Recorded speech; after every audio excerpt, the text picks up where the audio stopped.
I want to welcome everybody to East County Magazine's virtual forum for Santee Mayoral and City Council candidates. And I really want to thank all of the, 3 of the 4 candidates for participating tonight.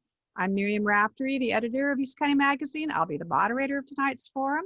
John Sepulveda is here. He's our co-host and he will be our timekeeper.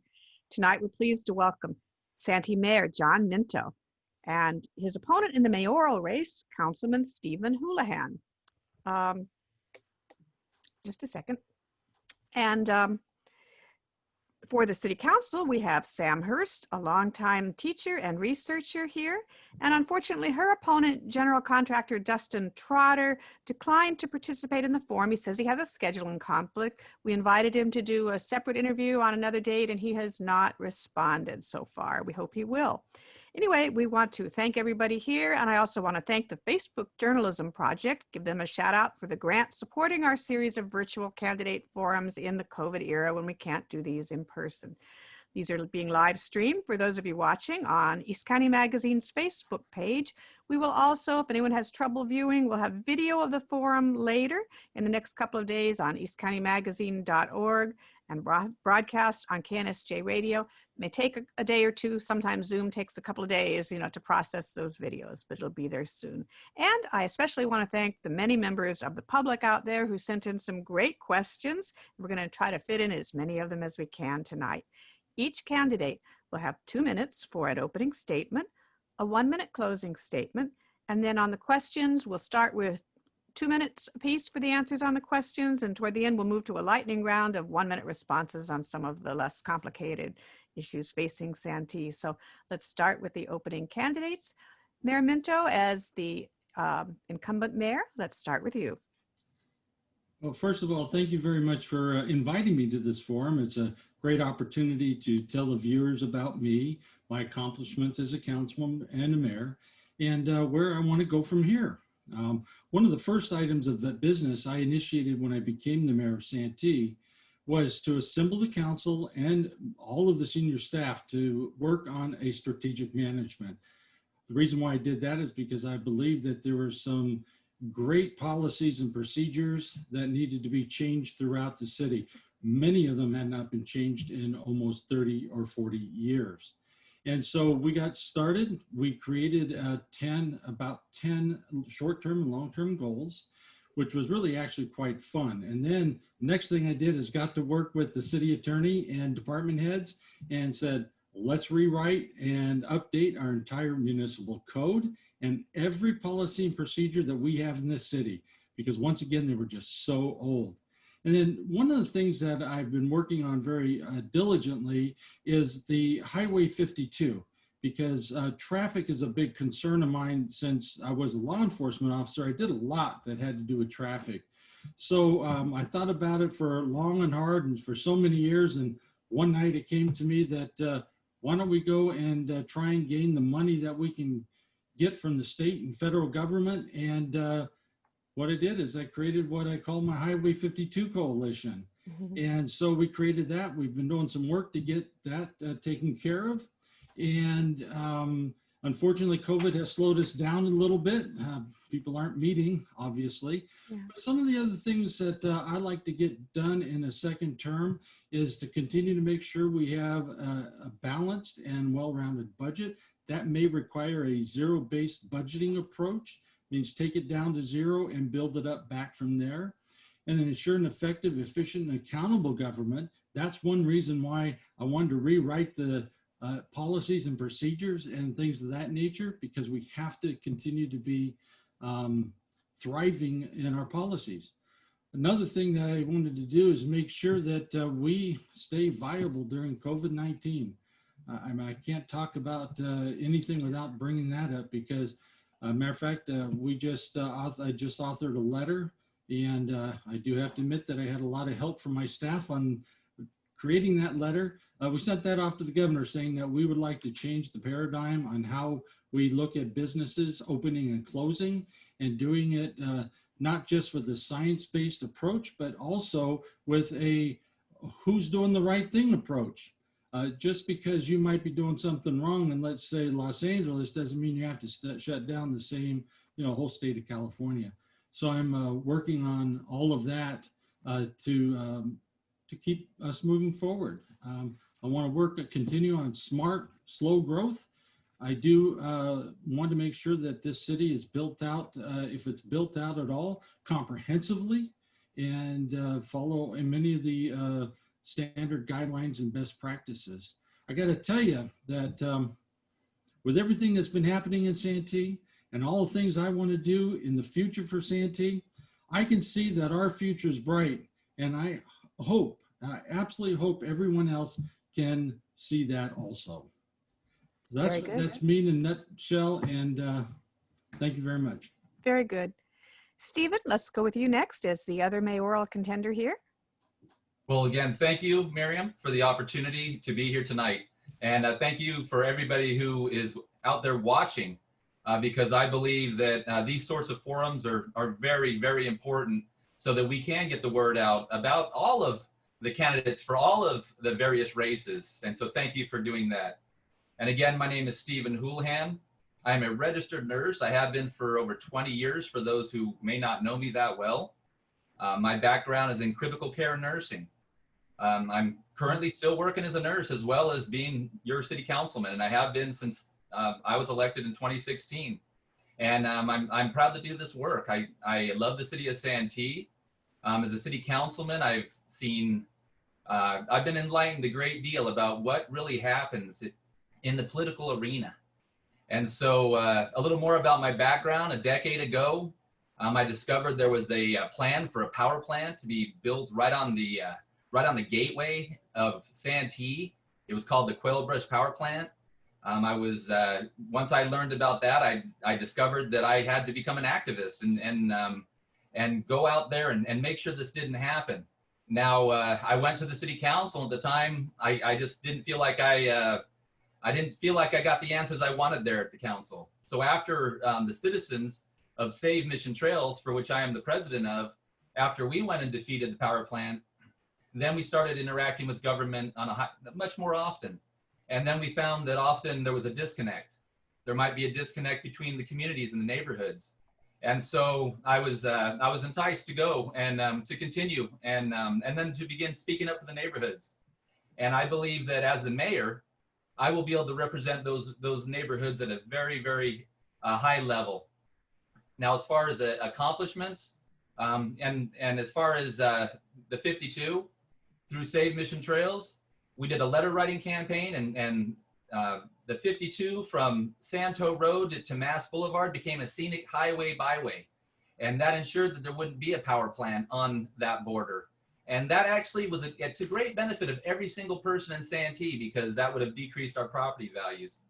Now, as far as other issues, we learned about CCAs and about SDG&E and about the opportunity for economic improvements within our city. And we've tried to bring through what's called community choice energy, which would bring savings to each and every individual in Santee. But it would bring a huge savings to the city of Santee itself. Unfortunately, in my first 4 years, I have not been able to make that happen. However, I guarantee in the next 4 years, I will make that happen. And that will lead to fiscal improvements to the city.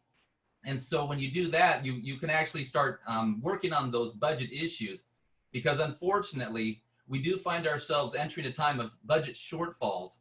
And so although we want to go through and look at each and every service and we want to preserve them all, we have to pay for them.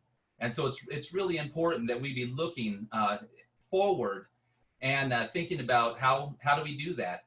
And so, for instance, through the firefighters, through CSA 69, for which I am the representative of, representing the firefighter paramedics to the county, and all these various things, bringing money in through other means, through the San Diego River Conservancy, for which I met with today, to complete the San Diego River Trail through Santee, working with the Mission Trails Task Force, and also the Gooden Ranch Advisory Committee. So when a natural gas pipeline was planned to go through Santee that probably nobody here even knows about, I launched into action. My wife and I drove to Bonsall, and when we met with the CPUC, we told them absolutely don't think about sending this through Santee. It was a boondoggle, very much the same as Quail Brush. So again, that's what I have to offer, leadership for Santee. Thank you. Okay, thank you, Stephen. And Samantha Hurst, candidate for City Council next. Let's hear from you. Thank you, Miriam. I really appreciate the invitation and the opportunity to be here. I'm very excited about this chance to speak to our voters and in many cases introduce myself to those of you who do not know me. I've been involved in public service throughout my life, both at the community level and at the university level. I've served on the City of San Diego Human Relations Commission, and I also chaired our subcommittee on human sex trafficking and child exploitation. I was selected last year, actually, as a member of the FBI Citizens Academy, which was a great deal of fun and worth all the learning. And I continue to be active on the FBI Academy alumni. I'm a member of the Santee Historical Society and a proud member also of the Santee Collaborative. I also want to say that I'm very proud to work in public health at UCSD.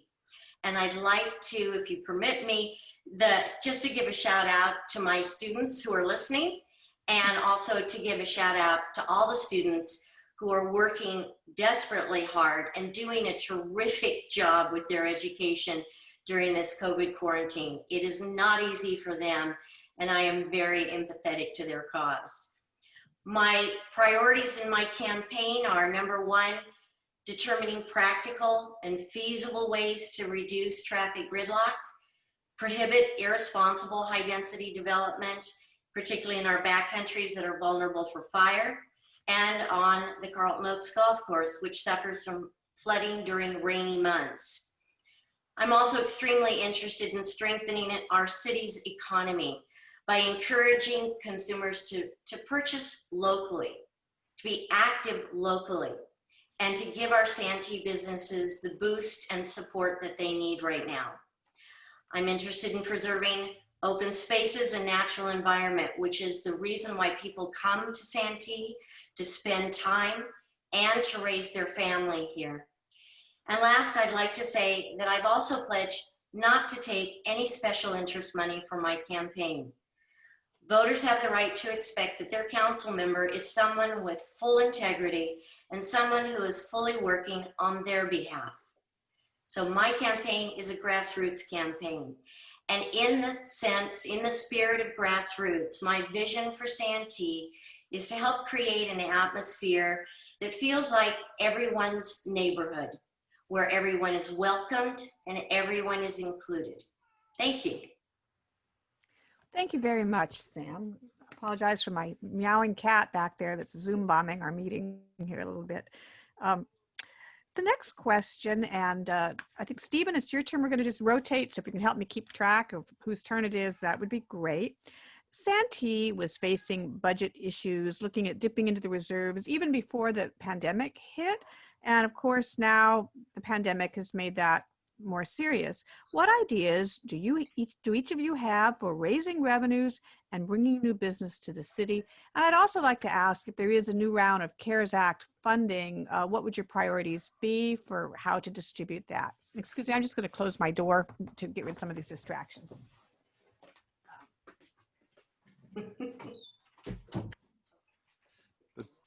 The modern world. You can go ahead and begin. All right. Well, I just wanted to give her a chance to listen. So I know we're in the modern world, but and I appreciate the opportunity to speak. In regards to our pending financial issues in Santee, we were headed towards economic hardship for quite some time, even before I was on the council. Looking at budget trajectories, probably going back at least a decade, it really, Santee was really headed for, going into budgetary spend or deficit spending about in the year 2021, 2022. And what's happened now is COVID has accelerated this reality. Last year or early last fiscal year, we were looking at our budget for fiscal 2020, 2021. And we had done projections, including potential deficit, recession. And so what had happened was now we're in that, basically in that recession. And so we will likely accelerate that curve into deficit spending. Now, the city of Santee has an excellent credit rating and has always kept a large reserve. And so it's part of our charter to keep 20% of our budget on reserve. So we need to continue to guard that credit rating. So one of the first things we need to do is we need to restructure our debt. A large portion of our debt is in CalPERS debt, and it's very high interest rate debt. And so right now, when you borrow, you're getting very good interest rates. And so one of the first priorities that I want to set forward is we need to look at what we owe, and we have to look at how do we restructure that debt. Now, we've been paying down our debt in a very conservative manner, which is excellent. However, we can do more. Now, I discussed the CCA concept. And so when we look at the city of Santee, it's a $40 million a year expense and about $40 million coming in each year. However, with a CCA, we could likely save upwards of $1.2 million a year through savings in our fossil fuel budget, which is upwards of $600,000 for just moving vehicles, as well as looking at all the street lights and everything else. It all has to be powered. So again, there's another $600,000 likely there of efficiencies. So of the Stephen, $10 million that's going towards that, to that part of the budget, we can save 10% right there with CCA, and we could get started as soon as I'm in as the mayor. And Stephen, thank you so much for that. And I apologize so much for interrupting, but we were a minute over. So I'm going to remind everyone, please, if you could check the chat, and I will give you a signal when there's 15 seconds. And just for the sake of fairness, for the rest of these questions, I'm going to allow 3 minutes for each of the other candidates. Okay, all right. Okay, if you need it, and if you can do it in less, more power to you. Okay, go ahead. Let's see, I believe, Sam, I think you're next. Okay. All right. Well, I'd just like to say that I'm looking forward to working with city staff to explore some of the potentials that we clearly need to address in putting our fiscal house back into order. I think there's a lot of careful thinking about infrastructure expenditures. Stephen's alluded to many of them already that are very important in the consideration. Between COVID and the CalPERS debt, we really need to find the means to restructure that debt at a much lower interest rate. The question is how, and that will be part of the process I will be learning when I'm elected. We also need to increase our efficiencies, as Stephen talked about, and think about the delivery networks that provide us with power, heat, light, water, and telecommunication. This approach would help us achieve the standards that are set for us with the Santee Sustainability Climate Action Plan as well. I agree with Stephen about changing to community choice energy. It does bring additional revenue to our city, and it provides people with efficient and cost-saving energy conversions. I'd also like to introduce the idea that is not really being introduced as novel, but looking into more ways to make use of solar. I have solar panels on my home and could have never imagined the efficiencies they have brought to me and the reduced costs for my electric bill. So possibly we could look at various buildings, the city hall, other buildings within our civic structure, and start thinking about where we can begin solarizing. I'd also like to be able to do some exploration into federal grants and state grants to assist households who are also hoping to put solar on their homes and really work on their behalf to experience the same benefits. Very good. Okay, and Mayor Minto, how would you address the budget issues and raise revenues for the city? Well, let me start off by saying that every community throughout this state and actually across the country has suffered in some way from the economy. And the pandemic has certainly made it even worse. However, I can tell you that in the first quarter of 2020, Santee sales tax was about 5% higher than any other in the state, okay, or in the county. The second quarter of sales tax is looking very strong also. We just don't know enough about the third quarter to say how this year is going to end up. However, I can tell you that the property tax is also extremely strong in Santee. So we are actually making our budget easily. It's not all gloom and doom. And when I talked about zero-based budgeting, we've done this from time to time in Santee. And what you do is you take each department and you put in the things that you absolutely have to have. You have to have fire, you have to have law enforcement, and you certainly have to have other types of government infrastructure. Once those are paid for, then you can go department to department and find out everything to, do we buy too many paper clips, or do we pay too much for gasoline on motor vehicles? And as far as making things work with the CCA, you know, I started researching those originally back in 2012. As a matter of fact, I actually did some videos. I sat down with the Sierra Club and I looked into Marin County, who was one of the leaders in CCAs throughout the state. Matter of fact, they were the only one in the state at that time. So what happened though is they were struggling like everything else that gets off the ground. The first person or the first entity always struggles. So what Santee did is we said, we're going to take another look at this later on. So we, through several years now, have been taking a look at this. When 5 years ago, we started looking at CCAs. As a matter of fact, I sat down with the mayor of San Diego and people and electeds from La Mesa. And we talked about their CCA, and we found out that it was just like the Sandag organization. It wanted to have total control with a weighted vote, which means that even though we would maybe make money off of this and help with putting solar on our community buildings or buying solar vehicles or electric vehicles, I'm sorry, you know what? We would never get the money because that would be siphoned off by these other larger groups. And the same thing happened when we looked at Carlsbad. I sat down with the city manager, who is a longtime friend of mine by the name of Scott Chadwick. And we are at time, I'm sorry. Okay, thank you very much. Okay, let's see. Next question. I've lost track. I think, is this Sam's turn to go first? Yes. Okay, very good.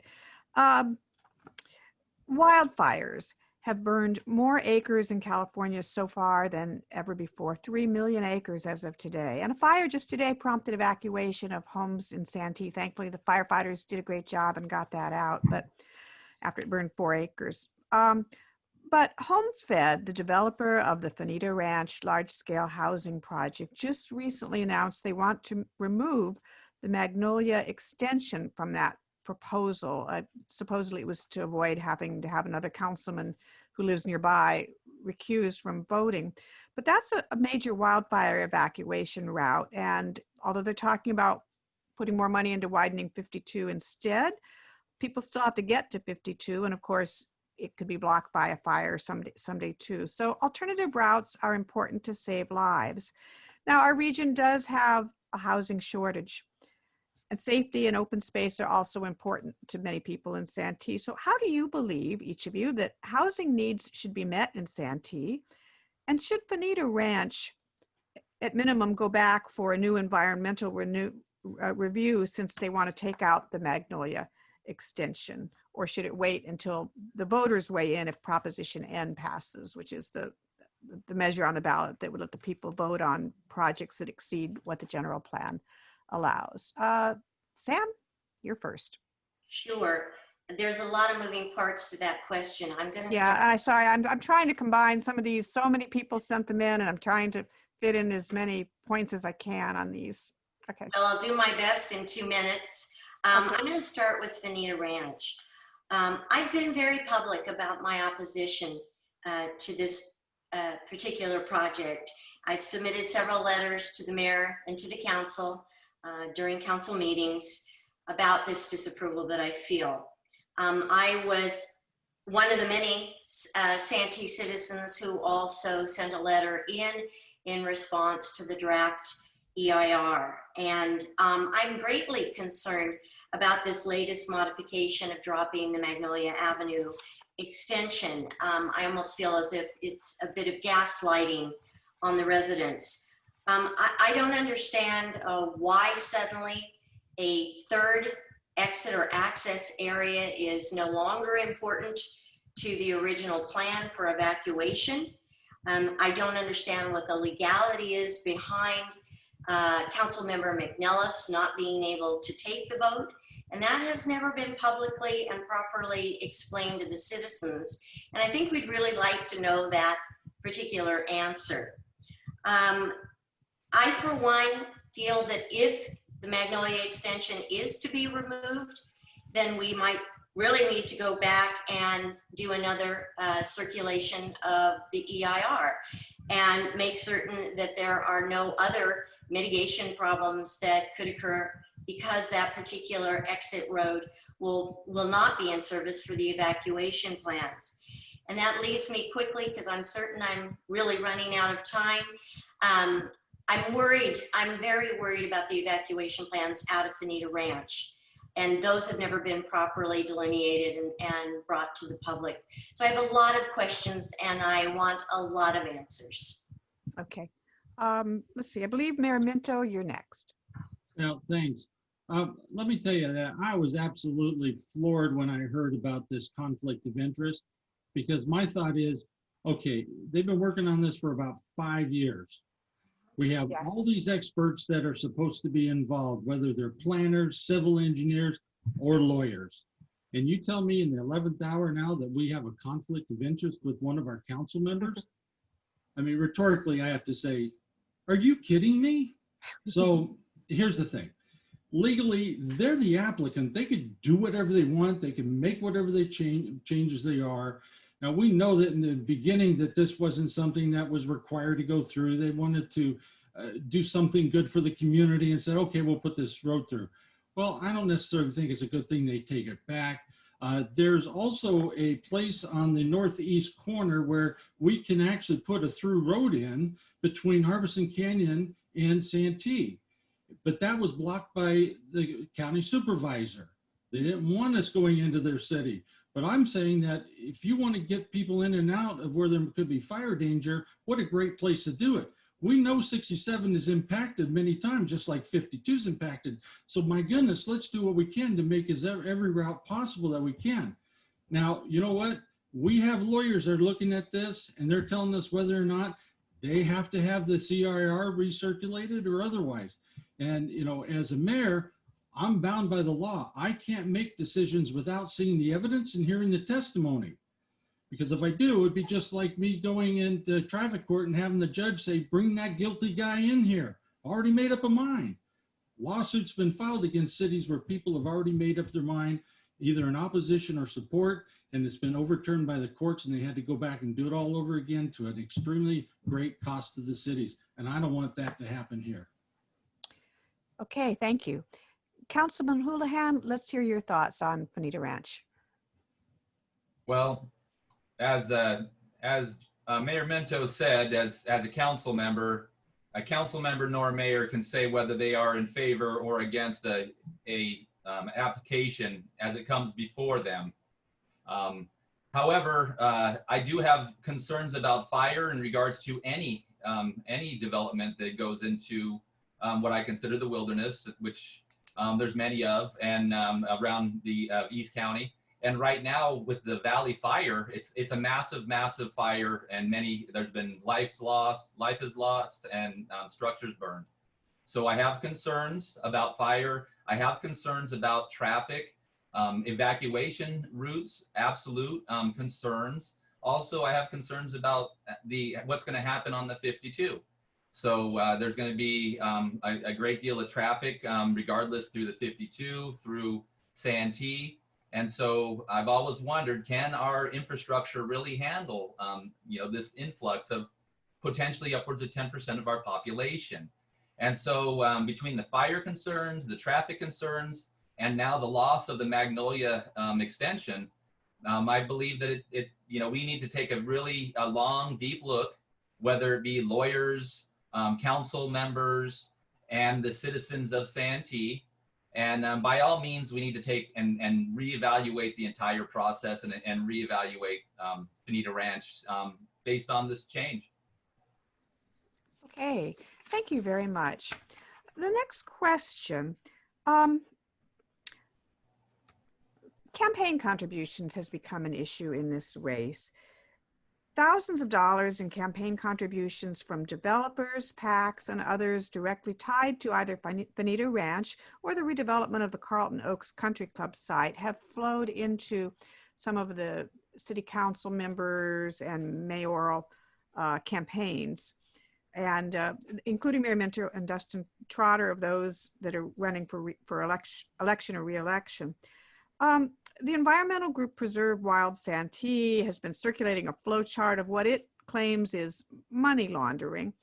Regardless of whether these recent donations are legal or not, and we should stress that, I think that a lot of that depends on timing from when a donation is made until when a vote is actually taken. So nobody's really saying this is not legal.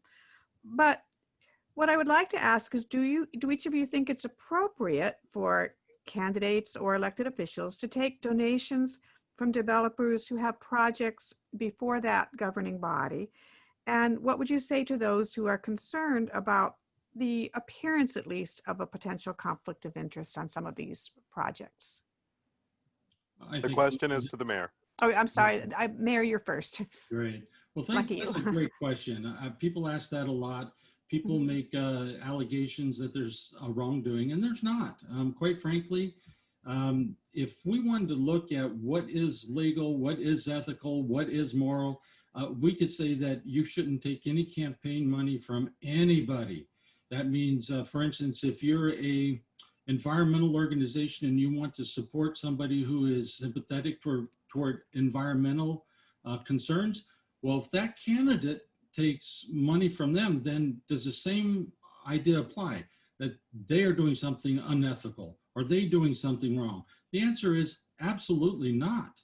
Just like anybody that takes money from any entity. And by the way, in Santee, it's illegal to take money from developers.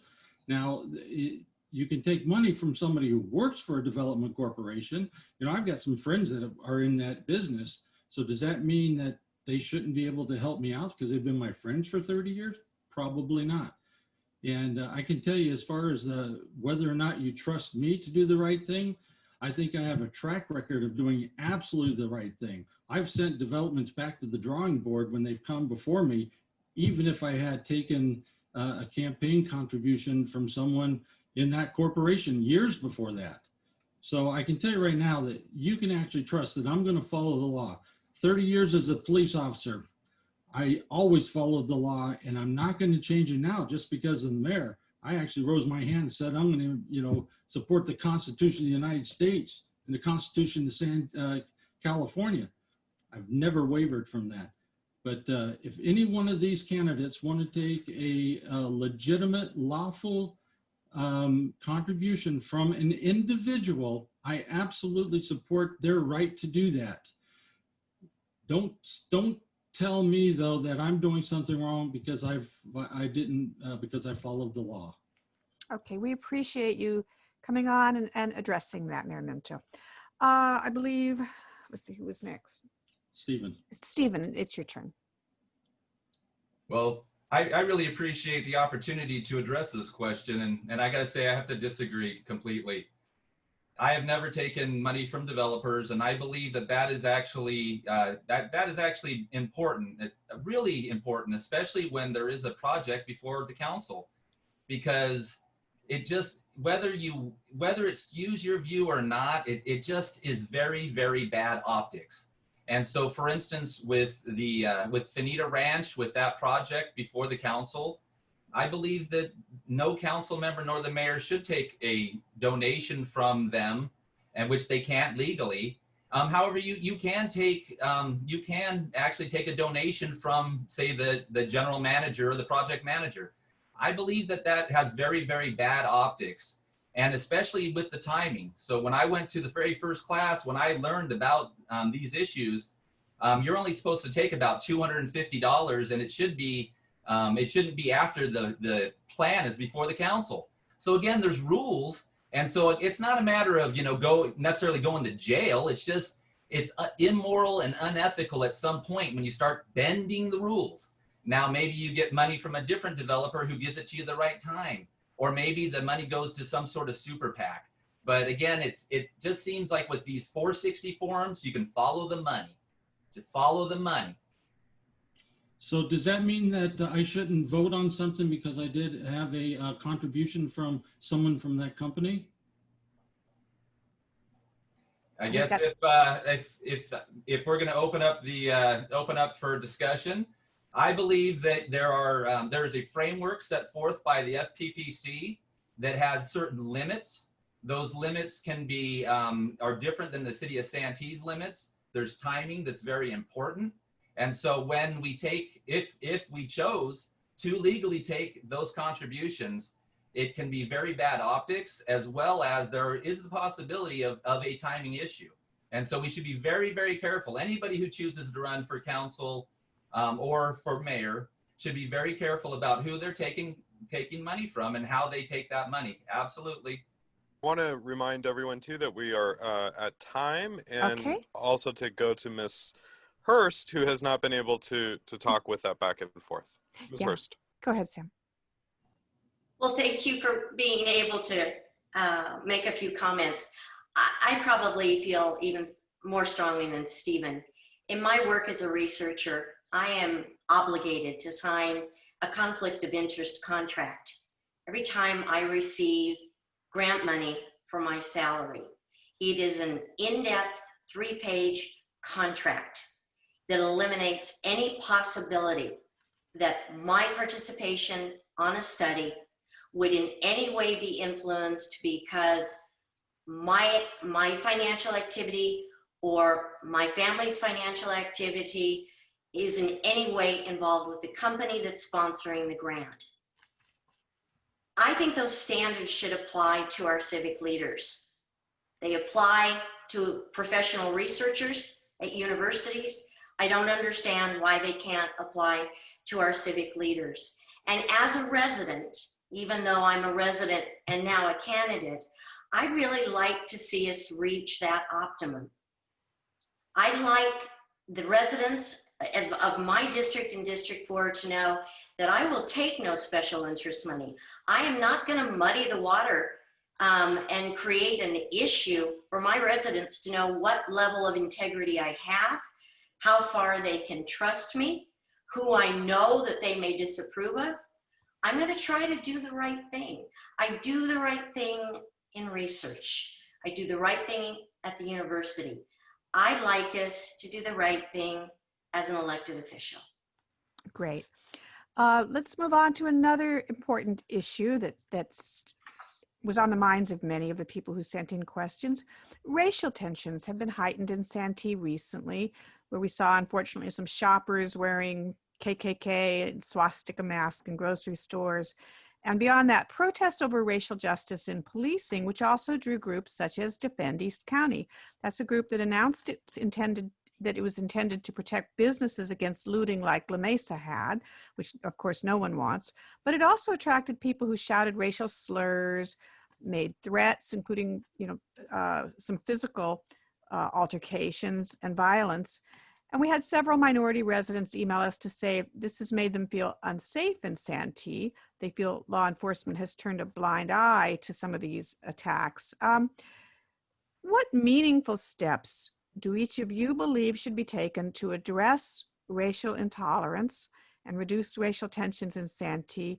And specifically, can you comment on what your views are on Defend East County, which we might add Dustin Trotter, who isn't here tonight, is I guess a self-described co-founder, active member of. And let's see, Stephen. Councilman Houlahan, we'll start with you on this one. Absolutely. And thank you for this question. Well, I've said it before and I'll say it again. I denounce racism. I denounce the symbols of hatred. I denounce the symbols that include the Nazi swastikas that were worn at Food for Less. I denounce the KKK and the hood that was worn at Vaughn's. This is completely inappropriate in our city. It is just, it's a terrible thing when everyone around the nation knows Santee for these instances. It's absolutely not acceptable. Now we have a body called the Compoc that should be addressing these issues. And unfortunately, that body, that's community-oriented policing committee, has been paralyzed to do anything and to take the steps that have been authorized by the city council when we denounced racism as a city council. And so that gives the appearance that we have not been moving forward. So I'm very disappointed. And so once I am the mayor, I want to seize control of what's going on at Compoc. And I believe that one of the members of the organization you just said, who should be here tonight, he's a member of Compoc, and he is not representing himself very well tonight. So again, this is inappropriate. I denounce racism. I denounce any sort of vigilantism as well. I believe in the First Amendment. You have the right to speech. You have the right to express yourself, even unfortunately if it's hate speech. So we have to learn to get along and accept each other's hate speech. But I also respect the Second Amendment. However, it ends at your front door unless you have some sort of special permit. Absolutely. You can't go out as a vigilante and start doing the job of our excellent law enforcement officers. Now we need to hold them accountable as well, and we need to do more public outreach. So as your mayor, I'm going to continue with the public outreach that I have done with law enforcement. It is really that important. That's why people will want to do business in Santee. They want to feel safe. They don't want to see people with KKK hoods. They don't want to see Nazi swastikas. No racism, no vigilantism, acceptance. Let's all get along and let's get through this time together. Thank you, Councilman. Ms. Hurst, your turn. Thank you. I'd like to bring up just a couple other pieces in addition to some of the things that Stephen talked about. When the two incidents happened, there were two very clear reactions that bothered me distinctly. One was that I had many friends in this community that suffered the re-experiencing or re-triggering of events that had happened in their life where they had experienced prejudice and bias and violence. And it was heartbreaking to me to see fear in my fellow neighbors, people who had lived here for quite some time, who now suddenly did not feel safe, but more importantly, they didn't feel protected. The other reaction that I felt I saw very keenly was a resistance or a defensiveness that many of the other members of Santee in total were unable and unwilling to take a reflective look at their own behavior and their own belief systems, and to even think about whether or not their actions, the words they choose, even if they're accidental implicit bias. People were resistant to take any blame or any step forward for a considerable period of time. And that's not something I can approve or appreciate. We need to have the hard talk together, and we need to all be vulnerable in that hard talk and learn what is painful for others and how we support people, because this city needs to be much more inclusive than it is at this moment. I only want to mention Compoc briefly, because what I really want to talk about is the Human Relations Commission that I know was established here in 2001. It troubles me that that commission, which is always an important commission in every city, somehow got absorbed in Compoc. And I don't know why, because typically those are two very different bodies of observation and advice. And I would like to ask our mayor now, and possibly our new mayor in the future, I would just like to suggest to both of you that I believe a Human Relations Commission is necessary, because that Human Relations Commission can reflect the type of representation that people in Santee are crying for. Without representation, we will never have inclusivity. Never. We will never understand each other, we will never value each other, and we will never respect one another. So I hope you will both take a look at how that can come to be. Thank you. Okay. Mayor Minto, we'll let you have the last word on this issue. Well, thank you. I do have to tell you that, Sam, you've made some very good points here tonight. And I think I made it very clear from the very first incident that I did not believe that what happened was representative of all of Santee. However, we have had our issues and we have to continue to look. One thing that I've also made clear is that somewhere along the line, there was a decision to have that committee go away.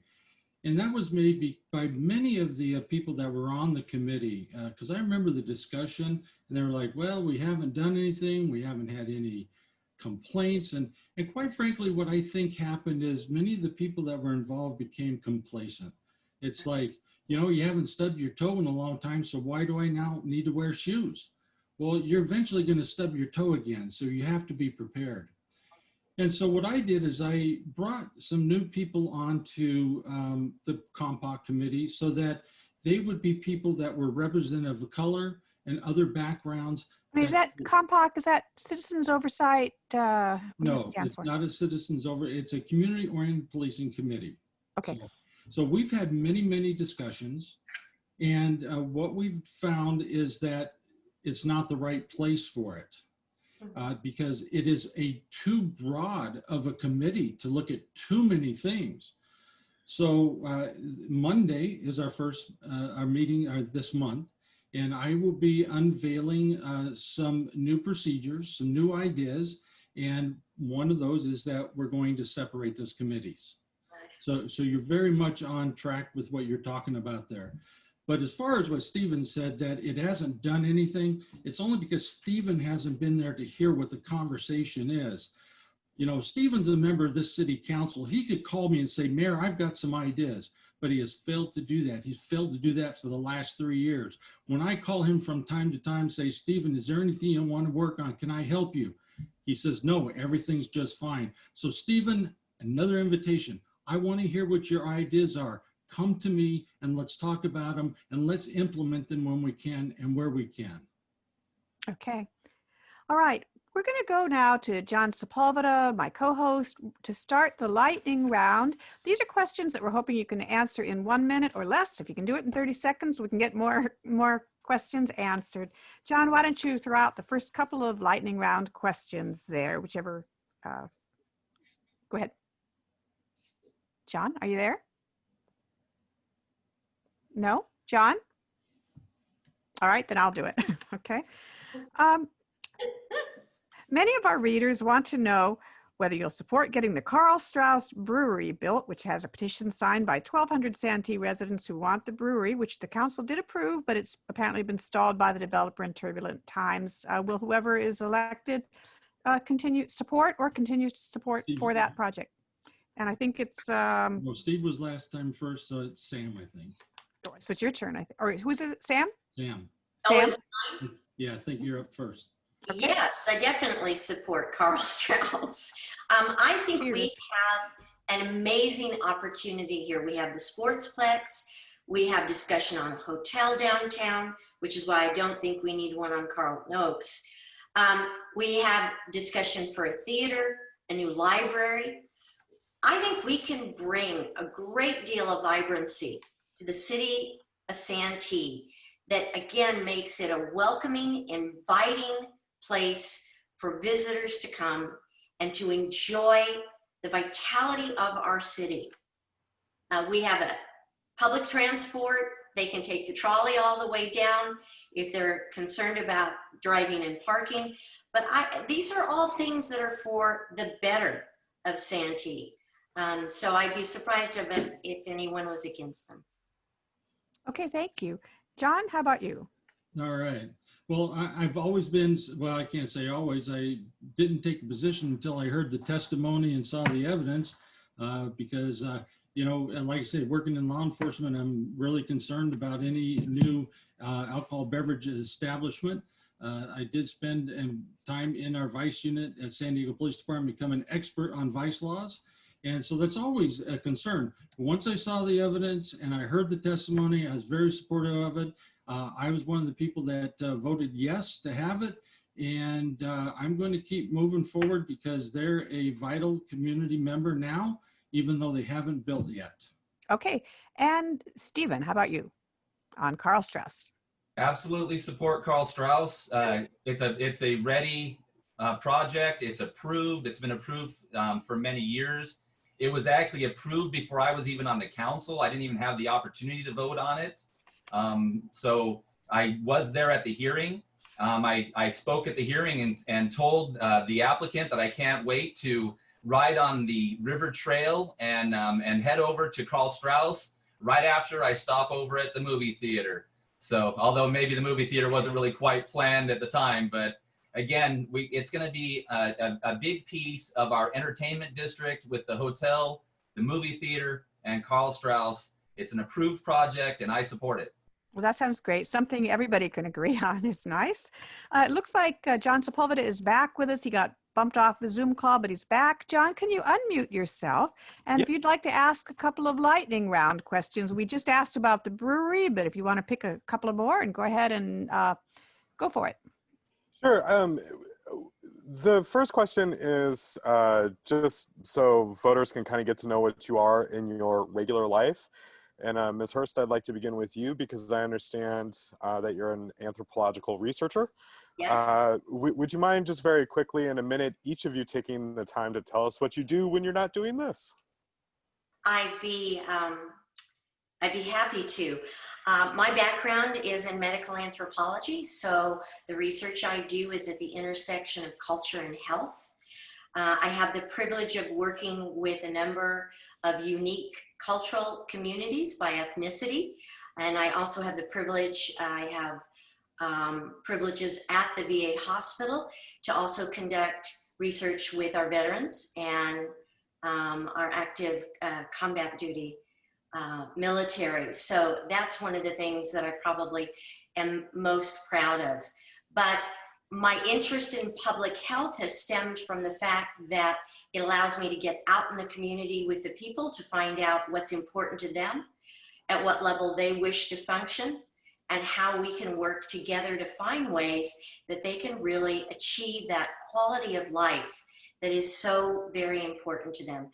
I've worked on so many different types of medical projects in neurology, in psychiatry, in family medicine, I'm involved in 2 right now that have to do with schizophrenia, vaping reduction. I just have a really large variety of projects that I, again, have the privilege of working on because of the opportunity to learn and to support the people who are benefiting. Thank you so much for your answer. And Mr. Minto, you have the dubious honor of going after better luck with that one. Okay, well, you're kind of broken up on me, but it's lightning round, so I'll talk fast.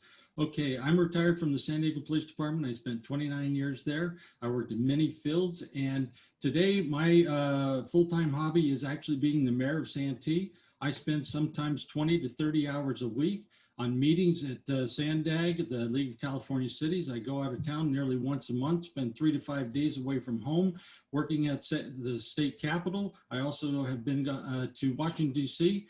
I work on getting transportation funds to come to Santee, not through SANDAG because they don't necessarily care about the East County, but I'm going after grants, federal, state, and other grants because I don't want to wait till 2035 or 2050 to fix Highway 52 or anything else. So I like your idea of going after federal and state grants on things, Dr. Hurst. And so my job, or my hobbies is my job.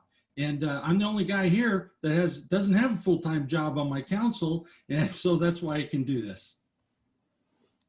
Thank you so much. It's Stephen. Yes, I've been a registered nurse for 20 years. My background is in critical care. I was the supervisor of the surgical intensive care unit at Sharp Memorial Hospital for about 7 years. I currently work for the administration of Sharp Healthcare. I work as a senior specialist, an educator, and an analyst. I have my master's in nursing and I have an MBA. I work at the intersection of healthcare, finance, and healthcare quality. I'm also a certified coding specialist. I'm a public health nurse as well, and I'm the president of Save Mission Trails, a 501c nonprofit, as well as a city councilman. I'm a coach. I coach AYSO and I coach at West Hills Little League. I'm a very motivated and a very busy man. I also put in over 20 plus hours a week as a council member because that's what I signed up for. And I'm on various committees, including the CSA 69 representation of the firefighter paramedics to the county. I am on the Good and Ranch Advisory Committee, the Mission Trails Task Force, and the San Diego River Conservancy. Fantastic. Thank you so much. If everybody's okay with going over just a few minutes, there were so many audience questions we didn't get in because we had such long, meaty questions that everyone used, the full time, went over on a couple. I'm just going to fire off a couple of really quick ones. Several people wanted to know, the majority of Santee residents supported Prop 64, the cannabis legalization measure for California. Do any of you support legalizing and taxing cannabis, either medical or recreational, as one means of addressing the budget shortfall, given that there's a pandemic? And I believe, I think I've lost track. Is that Stephen? I think it's your turn to go first. I can't hear you. Unmute. Unmuted. Now, marijuana has been legalized in California for a number of years. However, Santee has had other issues, including issues within the parks. And so we had to outlaw smoking in the parks, for which I actually led the charge so that our children could reclaim our parks. We had issues of individuals drinking in our parks and those sorts of issues. So for a bedroom community like Santee, I don't know that I really want a dispensary placed within Santee. Now, there's likely some sort of state law for which some sort of distribution must occur. And so I don't believe that the city of Santee should get in the way of that. If the city of Santee chooses not to generate tax revenue by not having marijuana dispensaries within the city limits, I support that if that's what the people of Santee want. However, if somebody wants to have it delivered or whatever, it's state law. We should not supersede. Okay. Samantha, it's your turn. This one's a tough one for me because it's not something I'm well versed about, but I would say my concern would be similar to Stephen's. I don't know whether families in Santee would appreciate having a distillery. So because I'm the kind of researcher that's usually out in the community asking people how they feel about an issue, how they'd like an issue resolved, I'm going to have to sort of default to saying that I'd love to know more about how the people of Santee feel about it. I'm not sure my personal opinion matters as much as my neighbors and as much as the residents collectively. So I'm sorry, but I don't have a good answer here. Mayor Minto. Okay, well, actually, I was fortunate enough to be called up to the city of San Diego and put on their medical marijuana task force several years ago. Matter of fact, the only person that's been chosen from outside of the city of San Diego, because you have to actually be a resident, but they changed the law just for me to sit there. And I was very objective. I learned about what marijuana does, what it doesn't do, and we made recommendations to the city council on how to handle that. It was rejected by their city council. I personally, as a former law enforcement officer, I don't support the idea of ingestion of any kind of chemicals. I do say that maybe once or twice a year I might imbibe in a beer or two, but that's about it for me. I'm not so sure that I would be totally opposed to a manufacturing type facility where they make cannabis products, for instance, edibles and things of that nature. I'm just not in the frame of mind where I want people to be ingesting, smoking, going down the street, or he's sitting on their balcony smoking a marijuana cigarette, because it's bad enough having regular cigarette smoke come into your window, let alone that. So that's kind of where I'm at on that. If there are future federal CARES Act funds that come to Santee, what would each of your priorities be for how to distribute that? Would it be relief for businesses or renters or some other cause? Well, I think I'm up first this time. Yes. Okay. So here's the deal. We have people in place at City Hall that are doing research on all of the types of businesses, or whether it's people that are in residential areas that need help. And so we've given them a very broad ability to find where the greatest needs are. I don't think that unless I'm, working day to day on these and I'm hearing testimony on them day to day, that I'm going to be the best person to say where that federal CARES Act money should go. But the people that are in the trenches and hearing the stories every day about, oh my gosh, I can't make ends meet because I can't get my whatever it is. I mean, it could be that they can't put the screens up, they can't get enough masks, enough PPEs for their business, or the person who is saying, you know what, I've been out of work, I can't pay my rent, I need help.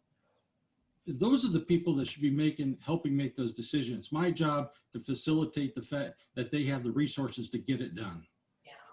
Super. And let's see, Stephen, you're next.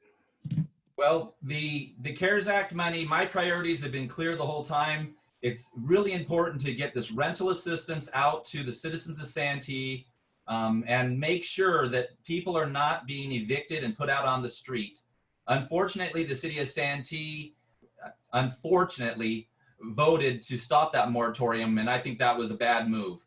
Now, another priority that I brought to the council was we should be looking at how do we contact the unemployment agencies for the citizens, because I've received information from many constituents that they're on the phone every day for many, many hours. So I have recommended that individuals, city staff, are actually going out and learning and making those calls and advising our constituents. Now, we have put money out for business. Unfortunately, not all that money has been claimed, or has been, the grants have not been able to be given for one reason or another. So we're looking at reallocation. Now, I'm all for giving the money to business, but if the money is not moving, we need to get that money to food security, housing security, and helping people with their daycare issues, and as well helping them to get to the resources they need. Those are my priorities. Great, thank you very much. And Samantha, your views on how CARES Act funds should be distributed. Gosh, all the good answers went ahead of me. I'm going to pilfer from both the mayor and from council member Houlahan. I agree that if the CARES Act money for businesses is not being allocated, not so much improperly, but is not being made use of, then that money's got to be moved over to the human condition of how people live their life or attempt to. And there is nothing worse than not having a place to live, food to eat, and some sense of security for yourself and for your family. So I think we have to do everything for families, but we also know that families work. So to try to divide this conceptually, for me, I struggle because I'm more of a holistic thinker. And these things don't operate in a vacuum. And taking away one from the other, to me, is not really the synergy of how they do work together.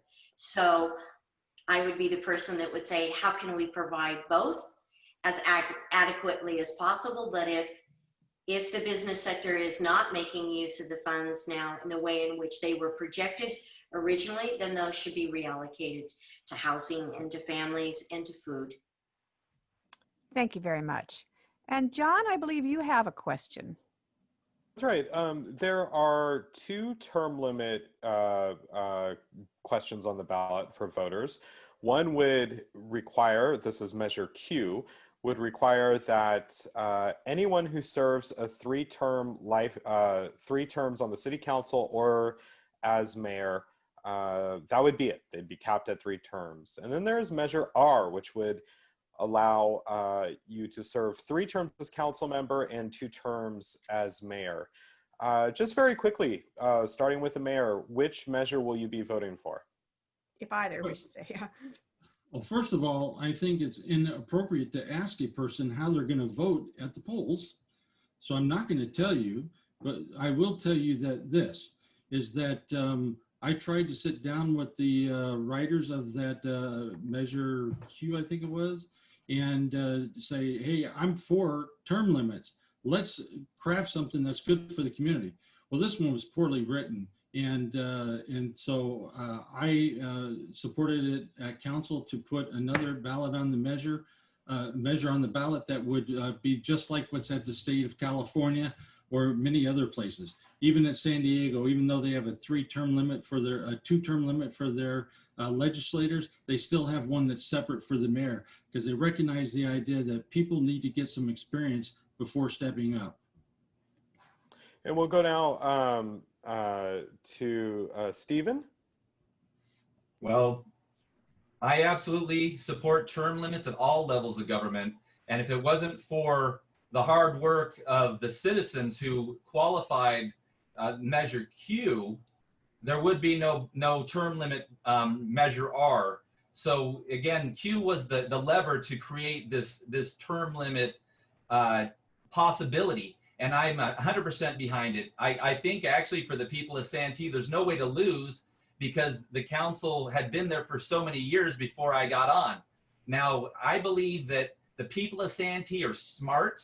They can do the job. You don't need to be in there for decades. It's unacceptable. It's unnecessary. The way that our city is set up, it's a mayor city manager form of government where the city manager is really she's like the CEO, and then the council works with the city manager. We have directors, we have excellent city staff. So again, it should be representative of the people of Santee, not a narrow group of individuals who once who become incumbents that hold on so viciously and then bring forth other term limits. They could apply for another 20 years as a mayor. Again, we don't need it. 3 terms, I think it's pretty clean. It's not poorly written. Dr. Hurst? Thank you. Well, given the fact that I am a new candidate, I have never run for office before, at least not since probably high school. I believe in fresh ideas. I believe that more people could take up the excitement and the motivation to run for office if we do have term limits, because they aren't being precluded by the possibility of several people in office for long periods of time who are kind of holding or taking a stronghold over certain parts of the cities. There's a lot of people, I'm sure, that are intimidated to run because of certain council members, certain elected officials who have dominated the particular area in which they live. And I hate to see that happen. And the reason I hate to see that happen isn't just because I'm running and I want to win, but there's a lot of other people out there that I think could provide us much better representation. And if they have to wait for long-term limits to get through before they might have that one single chance, then they'll give up. And I'm all for doing whatever it takes to encourage people to play an important role in their community. Politics and civic leadership is not a passive sport. You need to be active and you need to be included. And that's why I'm grateful that we have the commissions and the boards and the committees that we do. But I don't like term limits indefinitely for that particular reason. Very good, thank you. John, do you have any other burning questions, or are we ready to move on to closing statements? I have several questions. No, I'm just kidding. We you, could go Mary. on all night, I think, but You I know didn't this say is, which John. I know that this sounds like a very, two Johns. Yeah, John's Sepulveda. I know this sounds like a very kind of reductive question, but just very briefly, in 30 seconds, not mentioning traffic, not mentioning kind of those logistical concerns that occupy so much of local government. What is the biggest crisis, existential or otherwise, facing Santee? And do you believe that the current council is ready to face that? And Mayor Minto, will go with you. What is the biggest crisis? And again, not the 52, but anything else you might have. Well, I actually think the biggest crisis we have is meeting racial intolerance head on and understanding more about the people that live in our community, who they are, what their backgrounds are. And I think it all has to do with getting along with each other. And granted, you know what, every community has issues, every community, but we can't stop working to make things right. And because if we get this right and we create a system that is less biased, and we have people that are willing to meet their bias and admit to that, then you know what? We have a much more sustainable community. Much more people are going to get involved and be excited about getting involved. And I think that's going to make a big difference. So I think tackling that is probably our biggest issue. Thank you so much, Mayor. Stephen. Well, that's a very juicy question. We have the COVID health crisis. We have basic economic collapse, a financial crisis. We have an environmental crisis that California's on fire, and a pending crisis immediately right now. And we have the crisis of the social issues of our whole nation. And all four of those issues are all very, very important. None more important than the other. We have to work together. That is the key. The key is coming together as a city to accept each other for our differences, and also that our differences become our strengths. The differences in views and differences in perspectives, that accents the community. That's what makes us strong. So as far as issues of COVID, a high compliance rate with wearing masks, washing our hands, we do this. As far as climate issues, we stopped the Quail Brush Power Plant. We have more solar in Santee than almost anywhere. As far as our economic crisis, we are helping businesses. We are growing appropriately, but we need to grow our business district the most. The hotel, the movie theater, and bring in Carl Strauss. It's approved. Bring it in. And then, of course, we have to deal with our issues of social justice, and we need to bring it to the forefront. The council needs to be the leaders. It's the council itself. And right now, the council is not filling that gap. So once I'm the mayor, that is what I'm going to do. I'm going to fill that gap. I'm going to deal with all of those issues. And Samantha. Thank you. I think I'm just following suit here in that, again, from my perspective, racial justice and racial tolerance are, to me, some of the most important principles that I'd like to see Santee represented by, instead of the old stereotypical ones that I think are quite painful to those of us who are residents here, to hear people repeatedly naming us by. I grew up in East County. My grandparents lived in East County. My parents lived in East County. And derogatory comments about Santee were alive and well then. And it broke my heart to see them resurface just months ago. And it broke my heart when I moved back to Santee, when I moved to Santee, when I bought my home, when I was ready to make this the place where I intend to retire and actively retire when I do. It broke my heart to hear my friends from the other side of the summit also complain about this wonderful home that I have in derogatory ways, because I don't spend my time on a daily basis on the phone now or on a Zoom call with people that I don't respect and admire. So I think changing the character of Santee by creating every opportunity possible to be inclusive of all the members is the very most important thing we can do. And if we can do that, then we can support each other through another wave of COVID, God forbid, but any other challenge that sits behind us. And Stephen brought up an important point that is a real stickler for me, and that's wearing masks. And I see too many people in Santee that are resisting that. That's a sign of your respect, not only for yourself and your family, but for every other member of this community. I feel that respect for everyone, but I'd sure love to feel it back.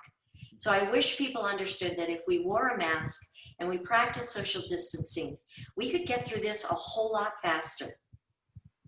It's not about individual liberties here. It's about, it takes a village to solve many of our problems. So I hope we can. Thank you. We're going to go on to closing statements now, and we're going to go in, I think, the opposite. We had Minto went first before, so we'll let you have the last word on the closing statements. Stephen, why don't you give us your closing minute of why you believe you should be the next mayor of Santee? Thank you. I believe I should be the next mayor of Santee because I absolutely love Santee. I have spent countless hours volunteering my time, whether it be at Mission Trails, as a coach at AYSO, or at the Little League. I'm part of many boards and committees, and I really have my finger on the pulse of the community. My motto is neighborhoods first, and that is my pledge to the community. The neighborhoods of Santee, that is what makes Santee great. It's our neighborhoods. That's why everyone wants to be here. And so as your mayor, I'm going to make sure that we grow the city appropriately, and we do it in such a way that we don't overwhelm the infrastructure. We need infrastructural improvement before we do anything too major to change right now, because as soon as COVID starts to rear its ugly head and we all start going to work, we'll all be back in that same traffic jam that we were in. And the very small amounts of money that are available to us aren't going to be the big fix that everyone dreams of. So again, there's going to be a lot of work that must occur. The city of Santee is a beautiful place. We're going to have a river trail that leads from one end to the other. I was at this River Conservancy meeting today, and although Sandag may not help us with the freeway, we're going to put a trail from one side of the city to the other. So we're going to fight for every little bit of scrap that we can. And I want to lead that charge straight to Sandag, where we can start a new beginning with new leadership, and then we can have new representation, because obviously whatever's happening there is broken. And so I want to be that guy. I want to be your representative. I want to go in and negotiate. I want to take the same can-do attitude that stopped the power plant to do what needs to be done to save Santee. Santee is a very wonderful place, and we have such amazing potential. So thank you for the opportunity to be here tonight. Very good. You're welcome. Thank you, Stephen. Samantha, let's hear your closing statements from our one and only city council candidate that's here tonight. Okay, well, thank you so much. I do believe that I'm the best candidate for council member in District 4, because it is important to me to listen to all of my neighbors, no matter how different their views may be from mine. As an elected official, my job is to take care of their needs, to use their voice, to lift their voice, and to bring that voice to city council when decisions are made. I don't believe that my purpose as a city council member is to rely on my own intuition entirely, or to rely on my own experience entirely. So much of what I've tried to do during my campaign thus far is listen.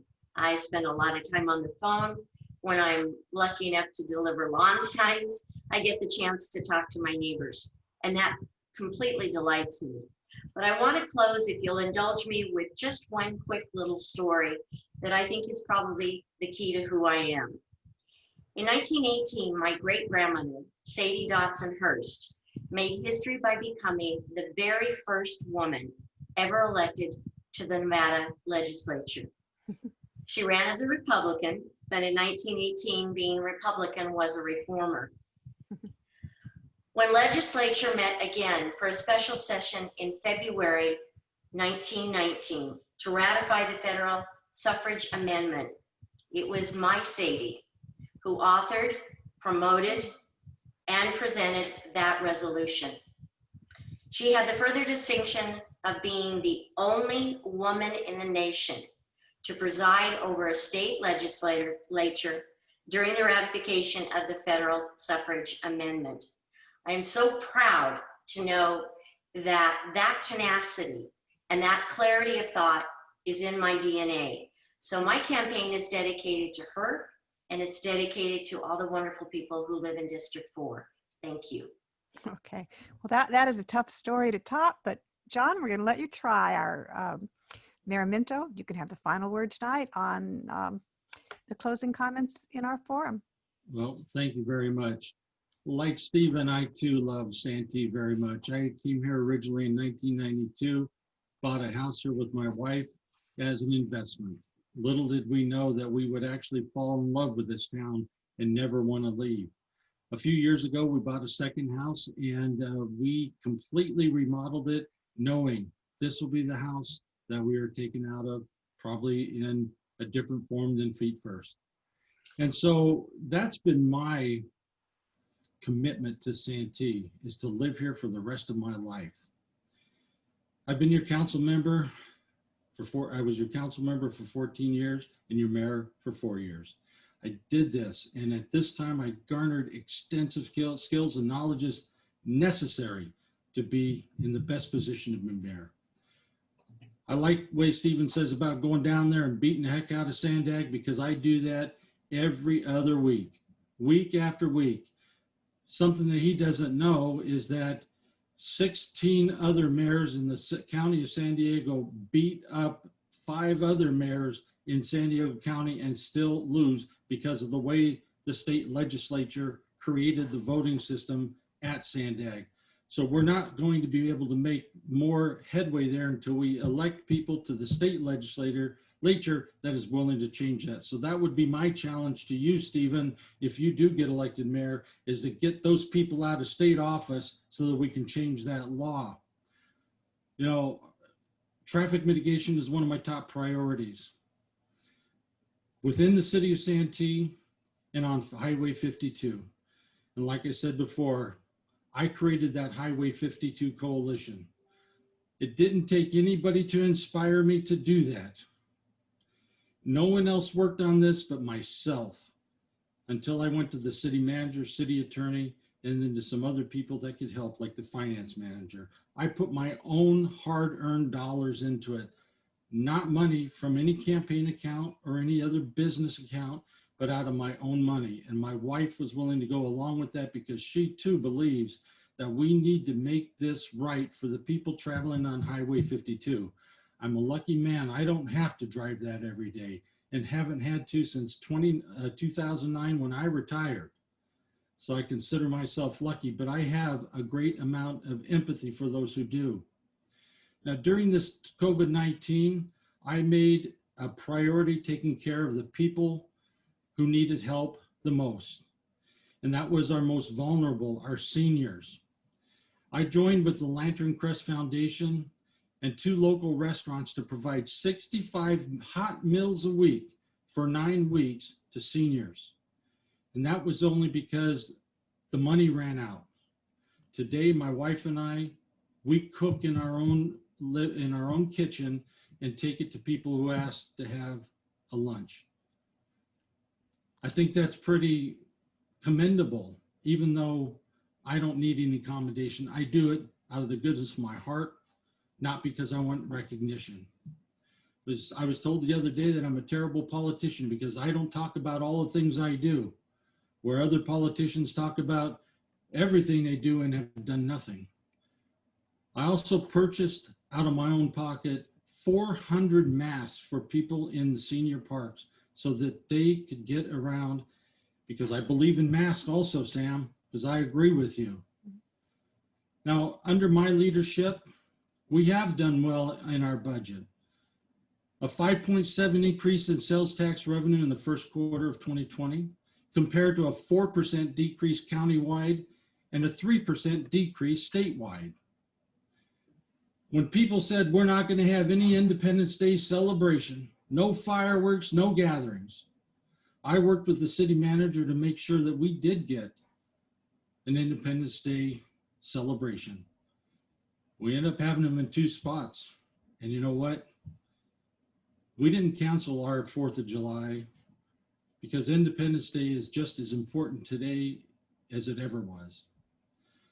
Some qualified to address all the issues facing Santee, from people to parks, to roads, to revenue. Once again, I see an even brighter future for Santee. Your vote for me will ensure the most experienced candidate working to keep Santee first. Santee first, not just neighborhoods. Thank you very much for your time tonight. Thank you for everyone for tuning in. And Miriam, thank you very much for having me here tonight and hearing what I have to say. One thing that you can always count on is I'm going to tell you the truth, whether you like it or not. Very good. I want to really thank all 3 of you for caring enough to come out and field the question from the voters and let people see. In these times, it's hard with COVID. The candidates can't go door to door. They can't get out and do those live forums. So we felt it was really important to bring the candidates to you folks in your living rooms or your bedrooms or wherever you're watching this right now. It's obvious we have 3 people running that have a lot of commitment and passion and energy and ideas. And so we wish all of you well. And we will be posting the video here on our site, the full video at eastcountymagazine.org in a day or so, whenever Zoom does the processing of the video, which they're a little backlogged on. We will also be airing a slightly trimmed version on the radio. We only have an hour for the show, so we may take out a couple of the, less exciting questions for that. But and I also, most of all, want to thank the public, all of the people that sent in the many wonderful questions. And with that, we're going to end our forum, and we look forward to seeing everyone on Election Day. Miriam, can I say just one last thing? Very quickly. And that is thank you, Stephen. Thank you, Samantha, for being here. I appreciate it. You're welcome. And if folks aren't yet registered to vote, or you're not sure if you're registered, you can go to sdvote.com to find out or to get registered. Thanks so much for joining us on the East County Magazine Candidate Forum, and thanks to Facebook for sponsoring it.